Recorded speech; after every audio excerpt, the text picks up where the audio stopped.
Ladies and gentlemen, the captain has turned on the fasten seatbelt sign. If you haven't already done so, please make sure the volume of this podcast is set perfectly to your listening enjoyment. Please take your seat, whether that's on the treadmill, car, sofa, or bed, and buckle in for the last trip. My name is Jamie Beebe, and I'll be your tour guide, recreating someone's last days in paradise. On behalf of myself and everyone behind the scenes, please enjoy the Last Trip podcast. And because nobody likes a long flight to get to where they want to be, let's prepare for takeoff.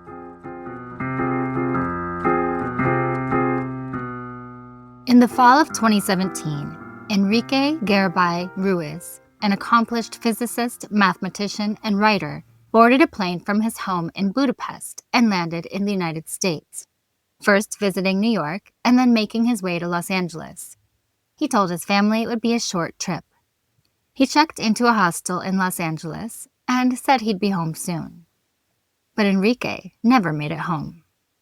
On October 3rd, he checked out of the hostel. The next day, he rented a car. On October 5th, he told his wife he was at the airport on standby for a flight home. But in the early hours of the morning on October 6th, his credit card was swiped at a Carl's Jr. near the airport, the very last trace of him. The car he rented was never returned and never recovered. It's as if both Enrique and that vehicle simply dissolved into the city. There were no flight records, no sightings, and no signs of foul play. Just a man who vanished into thin air in one of the busiest cities in the world. But before we dive into Enrique and the story of his disappearance, let's talk about the city that he vanished from.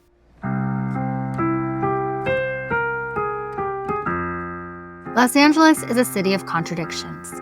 It's the kind of place where you can wander the sun-drenched beaches of Santa Monica in the morning, then stand beneath the shadow of the Hollywood sign by afternoon. It's a city built on dreams, film dreams, music dreams, immigrants' dreams. A sprawling metropolis where reinvention feels not just possible, but expected. And for countless travelers, LA is the last stop on their own journeys, the place where they pause before returning home, just like Enrique. Tourists come here for the glittering icons, the Walk of Fame, Griffith Observatory with its sweeping views of the city at dusk, or Universal Studios, where movie sets blur into roller coasters. Food lovers can sink into the richness of authentic street tacos in Boyle Heights, or taste the fusion flavors that only Los Angeles seems able to invent. There's the Getty Center, where art and architecture perch above the freeways, and Venice Beach, where the people are the real attraction. But beneath the palm trees and neon lights, LA has its shadows. It's a city where wealth and poverty live side by side, where the postcard skyline hides neighborhoods with very different stories. It's not unusual for tourists to step off onto Hollywood Boulevard expecting glamour, but instead find themselves in alleys that tell a much harsher truth. Violent crime is high and unpredictable, affecting tourists and locals at the same rate. And that's why it's not unusual to hear stories like Enrique's, the ones that remind us just how easily someone can disappear in a city this vast. And yet, that danger is also part of the intrigue. Los Angeles doesn't reveal itself all at once. It's layered, complex, a place where millions of stories are unfolding at the same time. Some dazzling, some dark, and many that never make it into the guidebooks. That's what makes it irresistible. Travelers come here to stand where the movies are made, but they stay because the city has a heartbeat that's uniquely its own. You can lose yourself in the chaos, or you can carve out your own quiet corner, sipping coffee in Silver Lake, exploring hidden staircases in Echo Park, or chasing the glow of a Pacific sunset down the coast. Los Angeles is a city of millions, each person carrying their own story through its crowded streets and endless highways. And yet, in a place so full of people, it's possible to vanish without a trace. That's what makes the story of Enrique Garibay Ruiz so chilling. He wasn't just another tourist passing through, or a name lost in a police report. He was a brilliant mind, a devoted husband, a father, a teacher, a man whose life had already stretched across continents. To understand the weight of his disappearance, we first have to understand who Enrique was, because he was so much more than just the mystery that swallowed him in Los Angeles.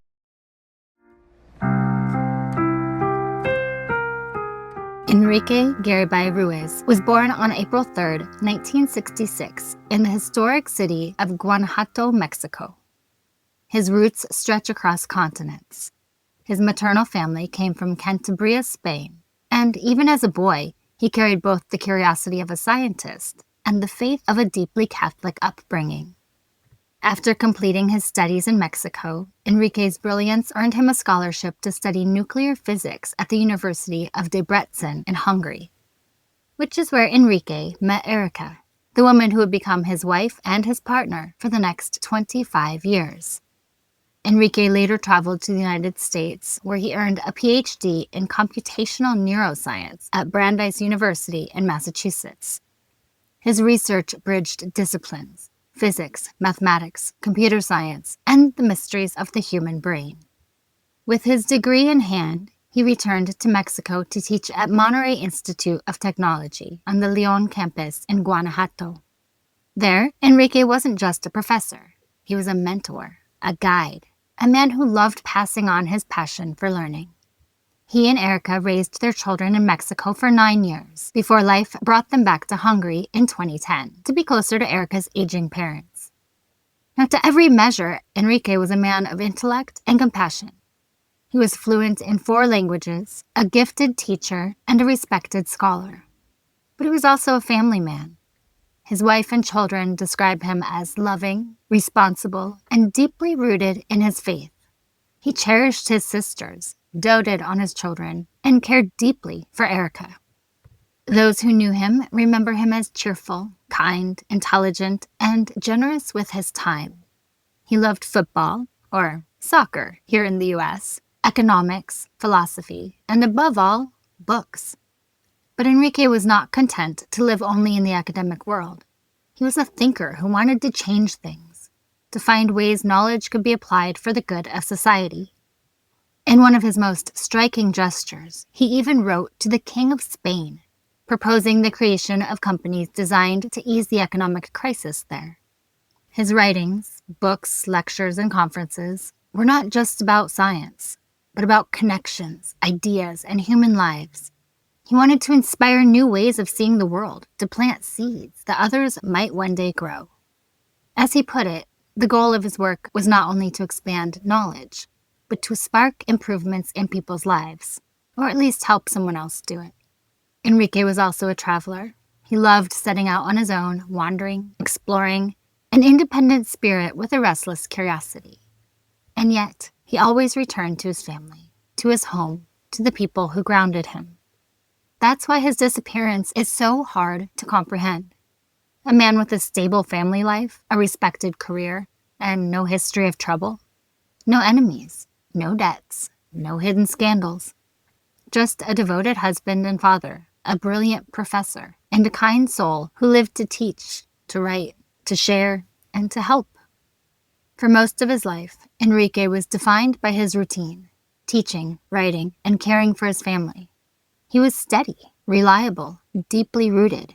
Nothing about Enrique suggested a man who would simply walk away. So when he boarded a plane in September of 2017, his family expected it to be just another one of his journeys. A short trip, a few weeks in Los Angeles, some work, maybe a little sightseeing.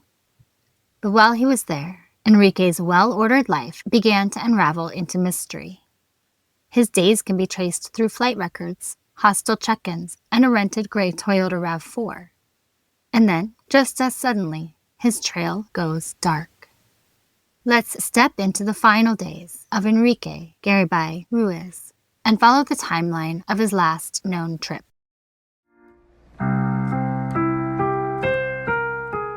Enrique's final journey began, as many do, with promise and purpose. On September 15, 2017, he arrived in New York City using his Spanish passport. The plan was professional, even hopeful. to meet with publishers and negotiate the release of his essays and short stories. His writings were wide-ranging: science, political economy, philosophy, and, yes, even soccer. Enrique wanted his ideas to reach people, to spark conversations, to inspire change. And after New York, he planned to do the same in California. So 10 days later, on September 25th, he flew west to Los Angeles. Now, this was both a vacation and another chance to push his books forward. In Los Angeles, Enrique checked into the Melrose Hostel, a budget stop on the 600 block of Northwestern Avenue. $33 a night for a shared room. Humble accommodations for a man of his education. But Enrique had always been modest, more focused on ideas than comfort. He spent just over a week there before checking out on October 3rd. The following day, October 4th, Enrique's credit card was used at an Avis rent-a-car near LAX to rent a gray Toyota RAV4, California license plate 7VGJ780. The car was due back the next day, but it was never returned. October 5th was the turning point. Enrique spoke with his wife Erica and told her he was at the airport, standing by for a flight back home to Budapest. He also spoke to his nephew that day. Neither conversation raised any alarms. There was no fear in his voice, no indication of trouble. He was calm, ordinary, still himself. But after that, the line went silent. Enrique had been in contact with his family every single day during his trip, so his sudden silence was deafening. Then came one last flicker on his trail. On October 6th, at 3:21 a.m., Enrique's credit card was used at a Carl's Jr. near Los Angeles International Airport, just on the road from the rental car return. And that charge is the last known trace of him. After that, nothing. No return of the car, no flight record, no sightings, no more credit card activity. The man and the vehicle had simply disappeared. And by October 9th, when Enrique still hadn't come home, his family reported him missing. The LAPD confirmed what they already feared. Enrique had not boarded any flight, and the rental car was still unaccounted for. In the days that followed, his wife Erica flew to Los Angeles herself. She searched hospitals, police stations, even the airport. She retraced his steps, visiting every place he had swiped his credit card. She handed out flyers, begged the community for help, and walked the streets Enrique had walked. But she was met with silence, resistance, and indifference. On October 19th, the family posted an update that the LAPD would not grant them access to surveillance cameras. Avis wouldn't provide any details, saying their vehicles didn't carry GPS tracking, and they offered little cooperation. At the airport, it was the same story. No information, no cameras, no help. By October 24th, the family was still begging Avis for answers. The company acknowledged that, yes, Enrique had rented the car, and yes, it had not been returned, and yes, their security team was supposedly trying to contact the renter. But when the family pressed for more, like surveillance footage, records, confirmation that Enrique had not returned the vehicle, they were met with stonewalls and vague assurances. His loved ones began to think that Avis somehow knew more than they were admitting. And 2 days later, they went public again, pleading not just with Avis, but with the LAPD and even Los Angeles Mayor Eric Garcetti. They begged officials to imagine, just for a moment, what it would feel like if this were their father, their husband, their brother. But their cries went unheard. Frustrated and desperate, the family offered a $10,000 reward for information. Still, there was nothing. Weeks passed. By mid-November, Enrique's loved ones were exhausted, angry, and heartbroken. The police refused to access his emails or accounts because they said he was an adult. There were no signs of foul play. His privacy, they claimed, outweighed their search. Avis still hadn't officially classified the car as missing or stolen. And without access to security footage, there were no leads to follow. Enrique's phone had gone dark. His bank account was never touched again. It was as if he and the car had simply been swallowed whole by Los Angeles. For his wife and children, the pain was unbearable. To lose a man so loving, so devoted, so responsible, and just be met with a wall of indifference, that was its own kind of cruelty. Enrique vanished during what should have been an ordinary trip in one of the busiest cities in the world. And nearly 8 years later, the silence remains. But Enrique's story doesn't end with the paper trail of credit card charges and unanswered calls. That's only where the facts run out. What follows is the silence. The blank space where his family has been forced to live ever since. A husband, a father, a brilliant mind. Gone. No explanation. The car was never found. The cameras were never checked. The systems that were supposed to provide answers, offering only locked doors and closed files. And so, when there are no answers, what's left are questions. Endless questions. His family, his colleagues, even strangers who hear this story can't help but wonder, what could have happened to Enrique Garibay Ruiz in Los Angeles? Let's step into the theories, the possibilities that have been whispered, debated, and agonized over. Each one a window into the uncertainty left behind.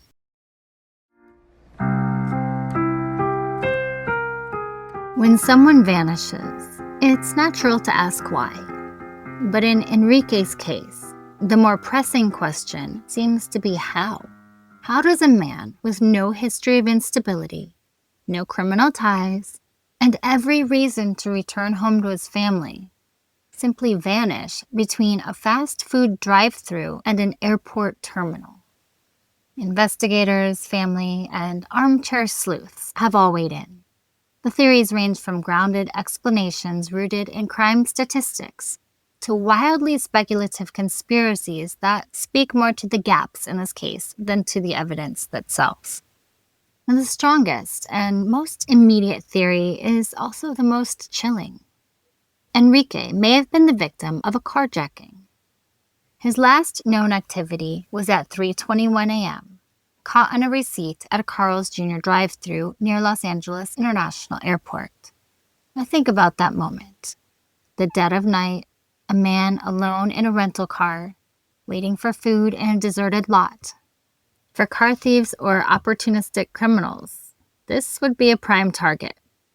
If Enrique was attacked after leaving that drive-thru, both he and the car could disappear in a matter of minutes.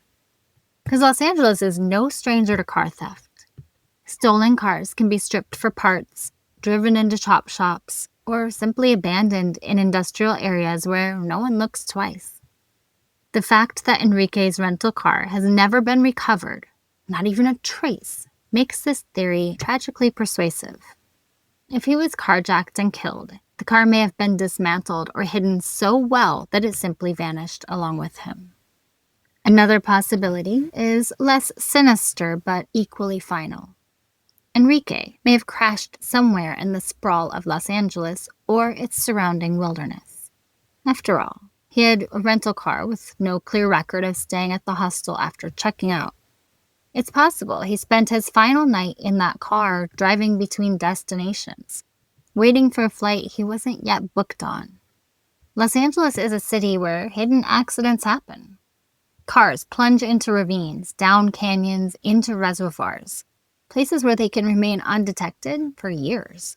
If Enrique dozed off at the wheel or misjudged a curve in the dark, he and the car could still be lying somewhere, obscured from view by terrain or brush. But this theory carries one glaring problem. It's been 8 years. Searchers, hikers, even routine maintenance crews should have spotted something by now. Now, the absence of discovery doesn't disprove it, but it keeps it from becoming the most convincing idea. Now, if Enrique wasn't carjacked, perhaps he was targeted in some other way. Attacked, abducted, or robbed while on foot. Separated from his car in circumstances we don't know. But this theory quickly runs into a wall. If Enrique was harmed without the car being involved, then where is the car? Rental companies track their fleets pretty carefully. Even a parked or abandoned vehicle should have turned up in a police impound lot or been reported found by now. The missing car ties Enrique's disappearance directly to it, making this explanation feel incomplete unless foul play and the vehicle are linked. Some have speculated on whether Enrique's stay at the Melrose hostel played a role. Did he cross paths with someone dangerous there? Did a fellow guest or an employee have something to do with his disappearance? It's an eerie possibility, but the timeline complicates it. He checked out on October 3rd, 2 days before his last confirmed sighting at Carl's Jr., unless someone from the hostel followed him or waited to strike after he left. It seems less likely to explain why both he and the rental car disappeared at the same moment.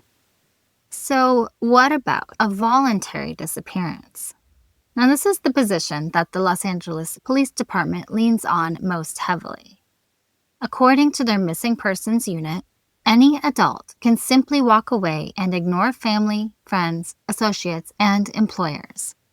Because this type of behavior is not criminal. Detectives are limited in how they can conduct these types of investigations. And Enrique, being an adult, had every legal right to do so. Could he have chosen to leave, to vanish, start over, and never look back? Well, some point to his Mexican roots and wonder if he returned quietly across the border, seeking a different life. But his family rejects this theory outright. Enrique was in daily contact with his wife. He was deeply connected to his loved ones. He had no signs of distress, no debts, no baggage that would push him to walk away. By all accounts, it's just not who he was. And if he did intend to disappear, why would he do so with a rented car in his name? One that would immediately attract attention when it wasn't returned. The theory fits the letter of what's legally possible, but not the spirit of who Enrique was. And finally, the most speculative and the most cinematic. Enrique wasn't just another traveler. He was a highly educated physicist and a computational neuroscientist, fields with applications that stretch into advanced research, defense, and beyond. Some theorists whisper that he may have been targeted by a government, American or foreign, and taken for his expertise. Now, in this version of events, Enrique didn't vanish by chance. He was silenced, hidden, or conscripted into work against his will. Now, that would explain why neither he nor the car has ever been found. If an intelligence operation were involved, both could easily disappear forever. That's a dramatic story, but it is just that, a story. There's no evidence to suggest Enrique was swept up in a secret government operation. Still, the mere fact that such theories exist underscores how little concrete information there really is, and how deeply unsettling his disappearance remains. At the end of the day, the most grounded theories point to foul play. Whether a carjacking, a robbery gone wrong, or perhaps an accident in the dead of night. Enrique's fate remains unknown, and when evidence is this scarce, the space left behind is quickly filled with mystery, speculation, and questions that no one has yet been able to answer.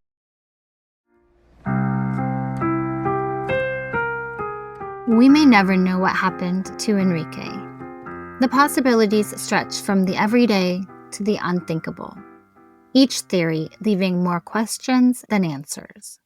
But what his story does make clear is just how fragile a trip can become. One moment, you're a traveler with a plan.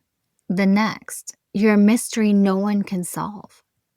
Enrique's disappearance leaves us with something we can take away. Lessons about travel, safety, and the quiet risks that surface when you're far from home. So let's pause and take a look at what his story can teach us about navigating a city like Los Angeles, and how to keep ourselves and the people we love a little safer on the road. So this is Los Angeles, the city of angels, a sprawling metropolis where dreams are made, deals are struck, and stories unfold in the neon lights and endless freeways. For travelers, LA can feel intoxicating. The Hollywood sign perched above the city, the Pacific glimmering in the distance, the promise of something cinematic around every corner. But like any major city, Los Angeles carries shadows alongside its sunshine. And for visitors like Enrique, who came here full of plans, curiosity, and brilliance, those shadows can hold dangers that are often invisible until it's too late. When Enrique disappeared in 2017, his last known location wasn't a glamorous landmark or a crowded tourist destination. It was a fast food drive-thru in the early hours of the morning. And that detail tells us something important. That it's not always the places you expect that can carry risk. It's the in-between spaces, the late-night hours, the moments when you're most vulnerable, tired, or off guard. So, what can Enrique's story teach us about traveling safely in Los Angeles? First, transportation. LA is a city built around cars. Rental cars offer freedom, but also carry risk. Stolen vehicles are common, especially new models that can be parted out or shipped quickly. If you're renting, always park in well-lit areas, avoid leaving valuables visible inside, and stick to official lots rather than quiet side streets. If you're driving late at night, be aware of your surroundings when you stop for food or gas. Carjackings and thefts don't always happen in deserted areas. They can happen in plain sight when you least expect it. Second, timing matters. LA at 3 a.m. is not the same as LA at 3 p.m. Many neighborhoods empty out after dark, and services are limited to drive-thrus and all-night gas stations. That means fewer people around to witness if something goes wrong.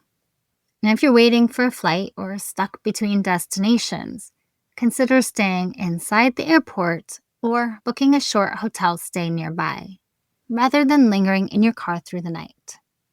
Third, navigation and awareness. With LA's size and endless neighborhoods, it's easy to get turned around, especially if you're tired or jet-lagged. GPS can mislead, and a wrong turn can take you from a bustling boulevard into an isolated industrial area within minutes. So when you're traveling, keep your phone charged, share your location with someone you trust, and if you feel uneasy, don't hesitate to reroute to a safer, more populated place. Fourth, the human element. Enrique was staying at a hostel before renting his car. Hostels and budget accommodations can be lively and full of connections, but they can also mean sharing space with strangers whose intentions, they're not always clear. Trust your instincts. If something or someone makes you uncomfortable, listen to that feeling. Choose accommodations with strong security and clear records of who is staying there. And finally, communication. Let someone know where you are, even if it feels routine. A quick text saying, "I'm at the airport now," or "heading back to my hostel," can create a trail that matters later. In Enrique's case, uncertainty about whether he was truly at LAX or where he spent his last night has left a haunting gap in the timeline. Traveling is about discovery, adventure, and freedom. But safety has to be part of that journey. Enrique's disappearance reminds us how quickly the ordinary can turn into the unexplainable. How a late-night burger run can become the last trace of someone's life. If you're planning a trip to Los Angeles, embrace the city. Its food, its culture, its wild mix of energy and sprawl. But carry awareness with you. Know that in every beautiful place, ugly things can happen. Remember, safety isn't about fear. It's about making sure that the people who set out on their journeys, like Enrique, get to return home again.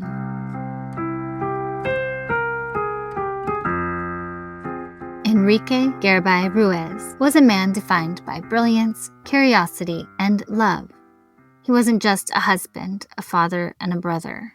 He was a respected scientist, a physicist, and a computational neuroscientist whose research and insight carried the potential to touch countless lives. His unexpected disappearance has left a void not only in the hearts of those who knew him, but also in the scientific community that valued his work and his mind. On October 5th, 2017, Enrique vanished in Los Angeles, California. His last confirmed action was something ordinary, so human, to stop at a Carl's Jr. drive-thru in the early hours of the morning. From there, he and his rented car, a gray 2017 Toyota RAV4 with the license plate number 7VG780, simply disappeared. Enrique is Hispanic, 5 feet 9 inches, 190 pounds, with gray hair and brown eyes. He may wear eyeglasses and, at times, has been known to grow a thick gray beard. His family calls him by a nickname, KK. To them, he's not a mystery or a case number. He's their anchor, their loved one, and their entire world. The years since his disappearance have been filled with silence. Silence from Los Angeles. Silence from the records and databases that should have led somewhere but didn't. And silence from the institutions that his family has begged for answers. But that silence does not mean his story is over. It means his family is still waiting, still searching, and still fighting for someone to speak up, to come forward, to break the silence that has surrounded his case for far too long. If you've seen Enrique, or if you know anything, no matter how small, about what happened to him or the gray Toyota RAV4 he was driving, please come forward. Even the smallest detail may be the missing piece that brings him home. You can call the Los Angeles Police Department at 213-486-7000. Or, if you prefer, you can reach his family directly by email at buscando.enrique@gmail.com. Enrique's story is not just about loss. It's about a family who refuses to give up, who continues to hope, and who continues to search for their KK. And it's about a community, all of us, who have the power to make sure his story does not fade into the background. Because behind every missing person is a family waiting for answers. Behind every case is a loved one who deserves to come home.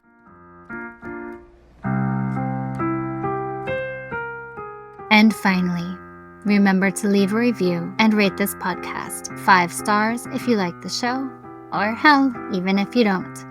But either way, feel free to let me know what you think. Please follow The Last Trip on Instagram at The Last Trip Crime Pod, and subscribe on Patreon to support the show. You'll get extra research, videos, photos, and updates, and even learn more about my personal travels. That's patreon.com/thelasttrippodcast. I'm Jamie Beebe, bringing you your last trip and signing off until the next one. Thanks for listening.